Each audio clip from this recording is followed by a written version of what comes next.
Bonjour à tous. Aujourd'hui, on se retrouve pour essayer de démêler un peu cet écheveau complexe entre la science, la vraie démarche scientifique, et ce qu'on appelle les pseudosciences. Oui, bonjour. C'est un sujet important. Ces pseudosciences, ce sont souvent des idées, des hypothèses, parfois un peu, oui, fantasques, comme vous disiez, qui essayent de se donner une légitimité scientifique. En utilisant des mots compliqués, c'est ça, hein? Un jargon pour faire sérieux, hein? Exactement.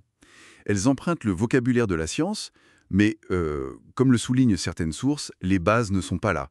Les processus de preuve ne sont pas scientifiques, les affirmations sont souvent, pas fondées épistémologiquement, c'est un habillage. Et ça a des conséquences, on le voit bien. On parle de manque de repères scientifiques, et ça touche des sujets comme le changement climatique, les vaccins. C'est assez présent. Tout à fait. L'illettrisme scientifique, comme certains l'appellent, peut effectivement nourrir ce genre de controverse. Alors justement, pour y voir plus clair, qu'est-ce qui distingue vraiment la science, d'après ce qu'on a pu lire? C'est quoi le cœur du réacteur scientifique? Eh bien, je dirais avant tout sa méthode. Et surtout, sa capacité à reconnaître ses erreurs et à se corriger. La science, elle n'est pas infaillible. Elle avance, elle tâtonne parfois. Ah oui, vous avez des exemples? Pensez à l'histoire des neutrinos, qui allaient prétendument plus vite que la lumière, l'expérience Opéra, ou même les signaux BICEP 2 sur l'inflation cosmique. Dans les deux cas, il y a eu une annonce, puis la communauté scientifique a examiné, a douté, a retesté. Et a fini par corriger le tir, c'est ça? Exactement. C'est ça, le processus basé sur des faits, des preuves qu'on peut vérifier, une discussion critique entre chercheurs. C'est la réfutabilité, la possibilité de montrer qu'une idée est fausse, qui est centrale. Et ça passe par des canaux établis comme les publications revues par les pairs. D'accord. Donc une démarche honnête intellectuellement, qui accepte d'être remise en question. C'est l'idée. À l'inverse, les pseudosciences, elles fonctionnent souvent différemment. Elles vont mettre en avant des anecdotes, des témoignages personnels. Ah oui, le fameux «ça a marché pour mon cousin». Voilà. C'est très parlant pour convaincre, mais scientifiquement, une anecdote, ça ne pèse pas lourd face à des données solides issues d'études bien menées. On voit ça par exemple dans le mouvement anti-vaccin. Et il y a aussi le problème des études elles-mêmes, parfois. Oui, absolument. Parfois, ce sont des études isolées qu'on n'arrive pas à reproduire, ou alors la méthode est carrément bancale. L'étude Serralini sur les OGM, qui a fait beaucoup de bruit, a été très critiquée sur ce plan par la communauté scientifique. Je me souviens de ça. Et puis il y a ces histoires de fausses revues scientifiques, non? Oui, les journaux prédateurs. Ils publient à peu près n'importe quoi, moyennant finance, sans vrai contrôle. L'exemple de l'étude bidon sur le chocolat et la perte de poids était assez édifiant pour montrer comment on peut faire passer une fausse information pour de la science. Incroyable. Mais ce n'est pas qu'une question de méthode externe, si je comprends bien. Notre propre cerveau nous joue des tours aussi. Ah oui, et comment? On est tous sujets au biais cognitif. C'est humain.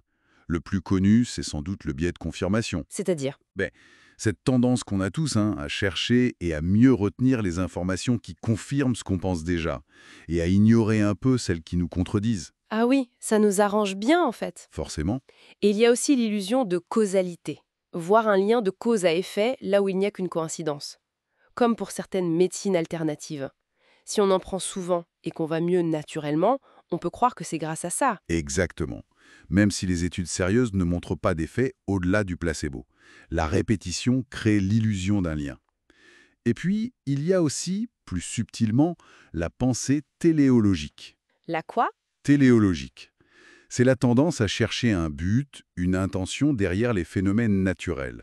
Dire que les nuages existent pour faire pleuvoir, par exemple. C'est une vision simplifiée qui masque la complexité des mécanismes réels que la science essaie de décrire. D'accord. Donc la distinction science-pseudoscience, c'est pas toujours une ligne hyper nette tracée au sol, quoi. Non, c'est vrai.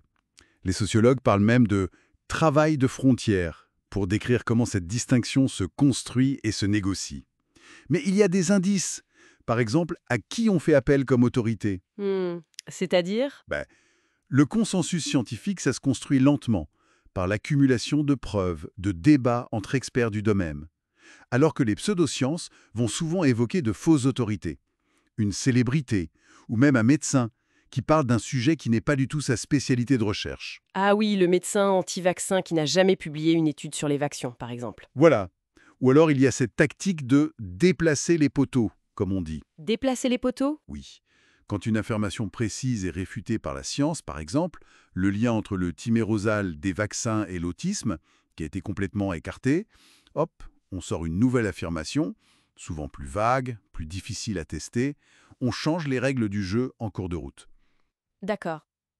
C'est une façon d'esquiver la réfutation, en somme. C'est un peu ça. Tout ça montre bien que faire la part des choses demande une vigilance constante. Il faut regarder la méthode, la qualité des preuves, le consensus, et rester conscient de nos propres biais. Une sorte d'hygiène intellectuelle, finalement. Exactement, c'est un bon terme. Et pour finir, peut-être une question à méditer, en sachant qu'on est tous biaisés, qu'on a tous nos croyances. Comment faire pour activement remettre en question nos certitudes, surtout celles qui nous plaisent, qui nous rassurent, qu'elles viennent d'un discours scientifique ou pseudo-scientifique? Excellente question pour continuer à réfléchir. Merci beaucoup pour cet éclairage. À bientôt pour de nouvelles aventures.